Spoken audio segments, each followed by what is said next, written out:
मुख्यमंत्री आदित्यनाथ कहते हैं कि राम मंदिर में चंदा चोरी को लेकर 10 दिनों में दूध का दूध और पानी का पानी हो जाएगा। विपक्ष परेशान ना हो। परेशान क्यों ना हो मुख्यमंत्री आदित्यनाथ?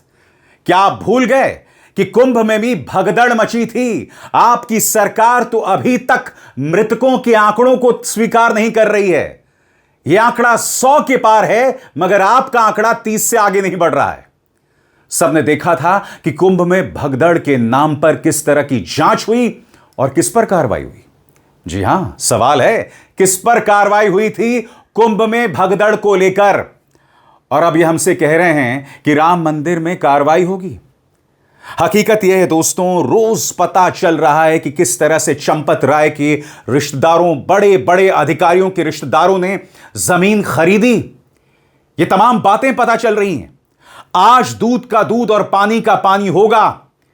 भारतीय जनता पार्टी नेता कह रहे हैं मुख्यमंत्री आदित्यनाथ पर विश्वास कीजिए, हम कुंभ को लेकर जो जांच हुई थी वो सब देख चुके हैं। विपक्ष हमलावर है। अखिलेश यादव आपके स्क्रीन पर कह रहे हैं कि एसआईटी का गठन तो जरूर हुआ है, लेकिन क्या एसआईटी को निष्पक्ष तौर पर काम करने दिया जाएगा? इन्होंने सनातन परंपरा को बदनाम किया है। भगवान राम हमारे सबसे बड़े आराध्य देव हैं और उसको इन्होंने धूमिल कर दिया है।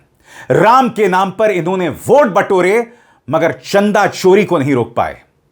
या ये कहा जाए, खुद बड़े बड़े अधिकारी चंदा चोरी और जमीन की लूट में लगे हुए थे, जो मैं अब बस कुछ देर बाद साबित करने वाला हूं। सुनिए अखिलेश यादव क्या कह रहे हैं।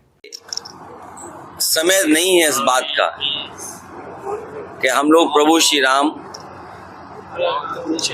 मर्यादा पुरुषोत्तम श्री राम जी के बारे में बात करें, लेकिन जो कुछ खबरें आ रही हैं, जो कुछ लोग देख रहे हैं, बहुत दुखद है।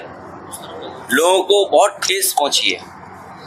प्रभु राम के प्रति श्रद्धा और उनके प्रति जो लगाव है भारत के लोगों का, वो हम कभी किसी से तुलना नहीं कर सकते।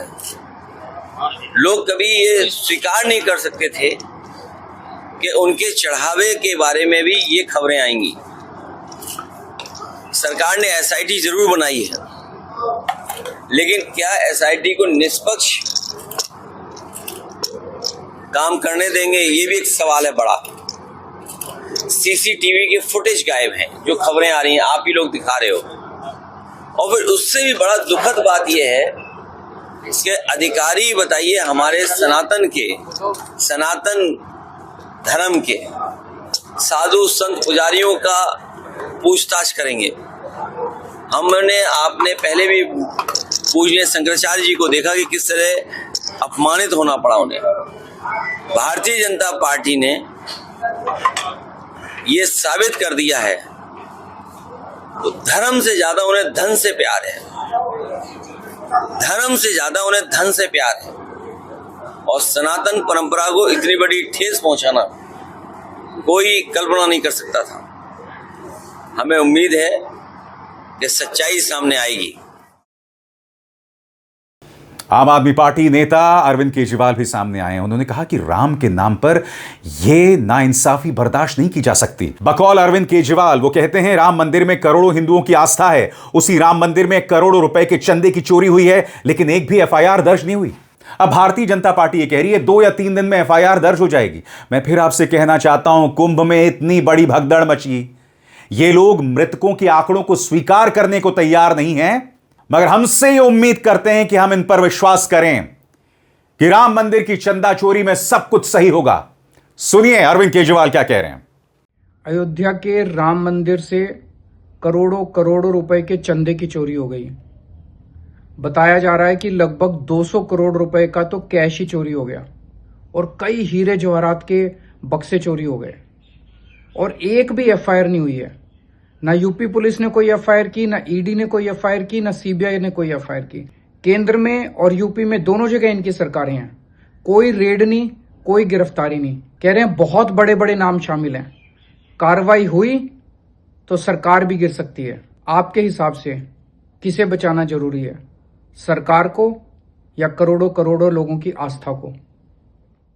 दोस्तों, मैं चाहूंगा इस मामले में एक बहुत ही सक्रिय किरदार निभा रहे संजय सिंह की बात को आप सुने। इस मामले में दो नेता, आम आदमी पार्टी की तरफ से संजय सिंह और अखिलेश यादव, पुरजोर तरीके से हमला कर रहे हैं और मुद्दे को लगातार उठा रहे हैं। संजय सिंह बोल रहे हैं कि इन्होंने तो हमारे भगवान श्री राम की पादुकाएं तक चुरा ली, तो किस पर विश्वास किया जाए? सुनिए संजय क्या कह रहे हैं। पहले 2 करोड़ की जमीन 18.5 करोड़ में, फिर 3 करोड़ की जमीन 24 करोड़ में, फिर 9 करोड़ की जमीन 55 करोड़ 47 लाख में, फिर चढ़ावे में, दान पात्र में चोरी का मामला। उसके बाद रामशिलाओं को, प्रतिष्ठित रामशिलाओं को चोरी करने का मामला, बहुमूल्य रामशिलाओं को चोरी करने का मामला। इस सब से तो मन दुखी हुआ, पीड़ित हुआ आपका, हम सबका, करोड़ों हिंदुओं का। लेकिन आपको जान के हैरानी होगी कि प्रभु श्री राम की पादुकाएं भी इन बेईमानों ने चोरी कर ली। ईडी पार्टी के चंदा चोरों ने प्रभु श्री राम की पादुकाएं भी चोरी कर ली, हार भी चोरी कर लिया गले का। शर्म नहीं आती इन बेईमानों को? शर्म नहीं आती इन चंदा चोरों को? और केंद्रीय मंत्री अर्जुन मेघवाल हमसे कह रहे हैं कि मुख्यमंत्री आदित्यनाथ पर विश्वास किया जाए। और देखिए, इसी बयान में वो राहुल गांधी पर भी हमला बोल रहे हैं। इनके पास किसी सवाल का जवाब नहीं है दोस्तों, इनके पास बस एक ही जवाब है, राहुल गांधी एंटी नेशनल है, अखिलेश यादव जो हैं वो धर्म विरोधी हैं, हिंदू विरोधी हैं। बस इन पर बात आई तो इनके पास कोई जवाब नहीं होंगे। सुनिए मुद्दों से भागते केंद्रीय मंत्री अर्जुन मेघवाल। देखिए, योगी जी ने कल साफ साफ कहा है कि 15 दिन का समय हमें दे दो,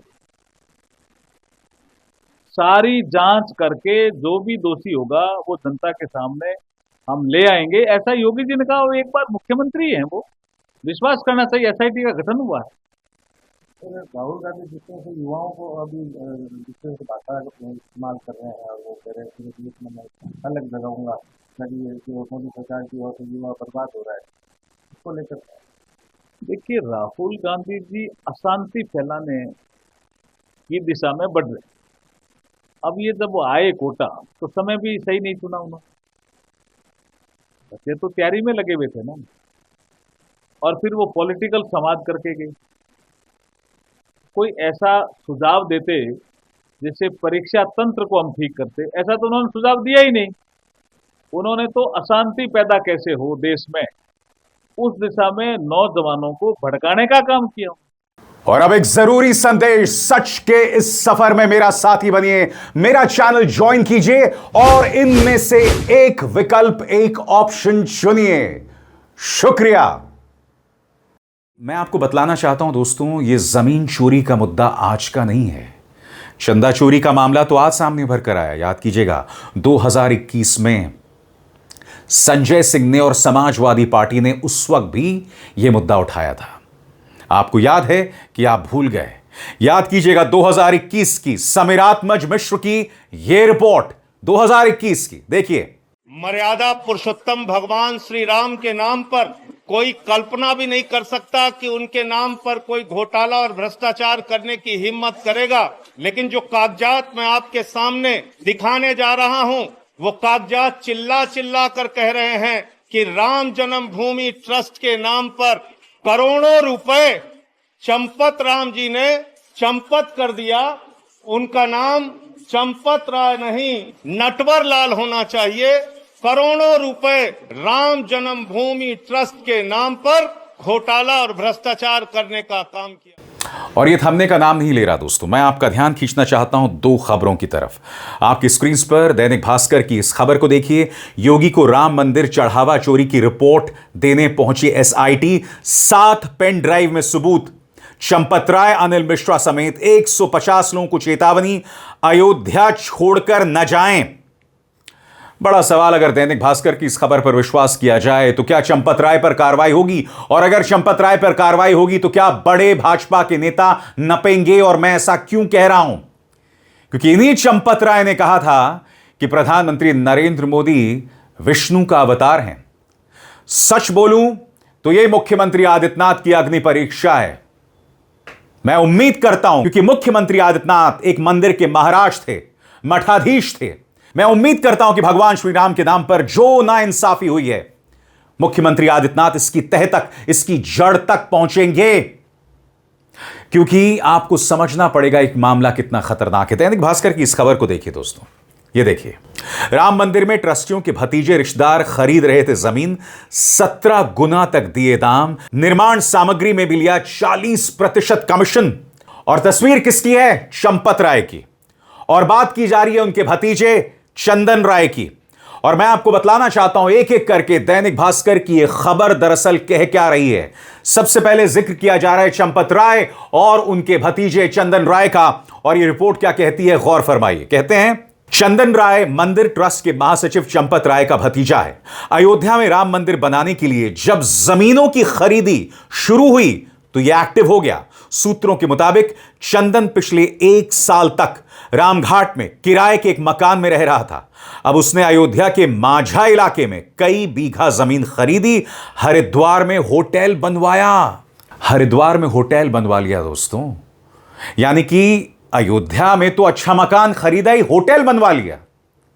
मैं इतने सालों से काम कर रहा हूं दोस्तों, मेरी औकात नहीं कि मैं होटल बनवा सकूं। ये लोग जो खुद को गरीब बताते हैं होटल बनवा लेते हैं। आइए गौर फरमाइए, दैनिक भास्कर की रिपोर्ट क्या कहती है। मंदिर विस्तार के लिए 107 एकड़ जमीन की जरूरत थी। इसके लिए ट्रस्ट ने 5 साल में राम जन्मभूमि के 500 मीटर से लेकर 3 किलोमीटर दूर तक की जमीनें सर्कल रेट से करीब 17 गुना ज्यादा कीमतें देकर खरीदी। कई जमीनें नजूल और मंदिरों के नाम थी, जिन्हें खरीदा बेचा नहीं जा सकता था। आरोप है कि मंदिर के लिए जमीन खरीद में चंदन राय की अहम भूमिका थी। एसआईटी ने जमीन खरीद के सभी दस्तावेज जांच के लिए जब्त कर लिए हैं। अब आपके जहन में सवाल होगा दोस्तों, आखिर वो कौन कौन सी जमीनें हैं जिनको लेकर विवाद पैदा हो रहा है। सारी जमीनें तो नहीं बता पाऊंगा, मगर जो मुख्य जमीनें जिनको लेकर विवाद पैदा हो रहा है, जिसका जिक्र दैनिक भास्कर कर रहा, आइए आपकी स्क्रीन पर उसकी चर्चा करते हैं। साल 2021 फरवरी राम जन्मभूमि परिसर के पास 7,285 वर्ग फीट जमीन 1 करोड़ में खरीदी। अब रुख करते हैं 27 मार्च का। फकीरे राम मंदिर की जमीन 4 करोड़ में खरीदी। मंदिर की जमीन की रजिस्ट्री नहीं हो सकती, कोर्ट केस चल रहा है। मार्च, बाग बिजैसी में करीब 3 एकड़ जमीन 18 करोड़ 50 लाख में खरीदी। पहले कुसुम पाठक से सुल्तान अंसारी और रवि मोहन तिवारी ने 2 करोड़ रुपए में जमीन खरीदी। 10 मिनट बाद ट्रस्ट की तरफ से चंपत राय ने यह जमीन 18.5 करोड़ रुपए में खरीद ली। मैं आपसे एक सवाल पूछना चाहता हूं दोस्तों, या तो यह पैसा जा रहा है, कम से कम जो तस्वीर सामने उभर कर आ रही है, चंपत राय के भतीजे की जेब में, मगर आप जानते हैं कि भतीजा कमाई करे, छोटे छोटे अधिकारी कमाई करें, तो बड़े लोग कैसे बच रहे हैं? यह पैसा जा कहां रहा है? कहीं ऐसा तो नहीं है सारा पैसा जो है वहां जा रहा है, उस खजाने में जा रहा है जिसके जरिए 50 करोड़ दे देकर विधायक और सांसद खरीदे जाते हैं? भाई सोचिए, हो सकता है मैं गलत हूं, मगर यह पैसा जा कहां रहा है? यह कौन से अंधे कुएं में जा रहा है? क्योंकि यह वो अंधा कुआं है जहां पर पैसा जा रहा है और फिर वही पैसा इस्तेमाल किया जाता है खरीद फरोख्त में। यह जो बात मैं कह रहा हूं, क्या मैं गलत कह रहा हूं? कमेंट सेक्शन में बताइए। अब और जमीनों पर निगाह डालते हैं एक एक करके। दैनिक भास्कर 2 अप्रैल 2024 की बात करता है और यहां जिक्र किया जा रहा है, कोट रामचंद्र गांव में मुरलीदास से 6,450 वर्ग मीटर आवासीय प्लॉट 23.61 करोड़ रुपए में खरीदा, जबकि कीमत 2 करोड़ 92 लाख रुपए की थी। यह नजूल की जमीन है। अब हम रुक करते हैं 2025 यानी 2026 से ठीक पहले। मई, हैबतपुर गांव में गुरदेई से 7,416 वर्ग मीटर आवासीय जमीन 9 करोड़ 9 लाख में खरीदी, कीमत 2 करोड़ 96 लाख रुपए थी। इसी गांव में राम आधार से 6,220 वर्ग मीटर गैर कृषि भूमि 7 करोड़ 62 लाख रुपए में खरीदी, कीमत 2 करोड़ 48 लाख थी।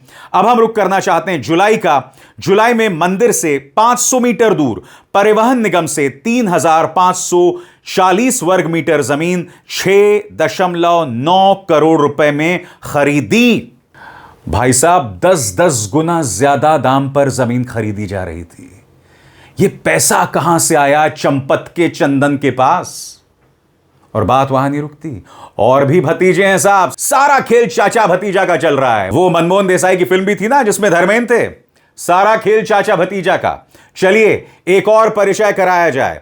यहां पर गोपाल राव, ये हैं विशेष आमंत्रित सदस्य सोमेश आनंद, जो कि उनके भतीजे हैं। मामला क्या है गौर फरमाइए। सोमेश आनंद मंदिर की व्यवस्था देखने वाले विशेष आमंत्रित सदस्य गोपाल राव का भतीजा है। दोनों कर्नाटक के हुबली के रहने वाले हैं। सोमेश को लेकर दावा किया जा रहा है कि वो बोरे में भरकर कोई सामग्री ट्रेन से कर्नाटक ले जाता है, फिर खाली हाथ फ्लाइट से वापस आता है। पिछले 3-4 साल में इस तरह से 50 से ज्यादा यात्रा कर चुका है। आप कल्पना कर सकते हैं, बोरे में भर भर की चीजें ले जाई जा रही हैं। ये मैं नहीं कह रहा हूं, ये दैनिक भास्कर की रिपोर्ट कह रही है। और कम से कम 50 बार बोरे में भरकर